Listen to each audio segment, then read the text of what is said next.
The escalating trade battle between the US and the rest of the world is raising the risk of a meaningful slowing in an otherwise vibrant American economy. While the tariffs already in place and set to be implemented will barely dent US growth, economists say the panoply of additional measures being considered would take a perceptible bite out of gross domestic product if they go ahead.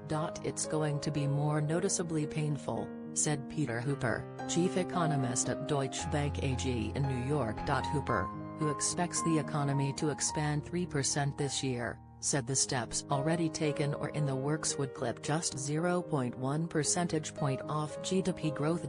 Throw in President Donald Trump's threat to slap a 10% tariff on an additional $200 billion of Chinese imports and a 20% levy on car shipments from the European Union, and the impact grows to 0.3 point to 0.4 point, he said. And the fallout could even be greater if heightened tensions begin to infect consumer, business and investor confidence. It really dings the economy but certainly doesn't undermine it, said Mark Zondi, chief economist at Moody's Analytics Incorporated, who agreed with Hooper's estimate of a roughly 0.3 percentage point impact from the accumulated trade actions. So far the stock market seems to be taking the contretemps largely in stride, perhaps in the belief that Trump's latest threats are more of a negotiating tactic than a concrete plan of attack. Corporate mindset central bankers though are taking notice. Federal Reserve Chairman Jerome Powell said on June 20 that officials are beginning to hear that companies are postponing investment and hiring due to uncertainty about what comes next.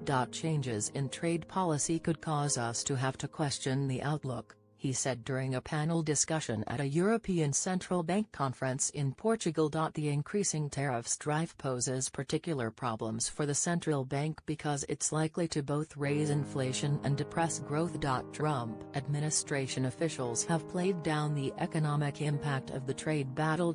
Anyone who thinks the economy is being wrecked doesn't know what they're talking about, Commerce Secretary Wilbur Ross said in a June 21 Bloomberg television interview. The worsening trade friction comes at a time when the U.S. economy is, in the words of Powell, performing very well. Growth in the second quarter is on track to clock in at 4.5%, according to IHS Markit's macroeconomic advisors, as tax cuts power both consumer and company spending. That would be the strongest in almost 4 years and twice as fast as the first quarter's annualized advance of 2.2%. The tariffs though will put a crimp in activity going forward by raising costs for households and businesses. It's starting to chip away at the tax cut, said Nariman B. Ravesh, chief economist at IHS Markit. If they keep down this path, all the positive effects of the tax cut will be gone.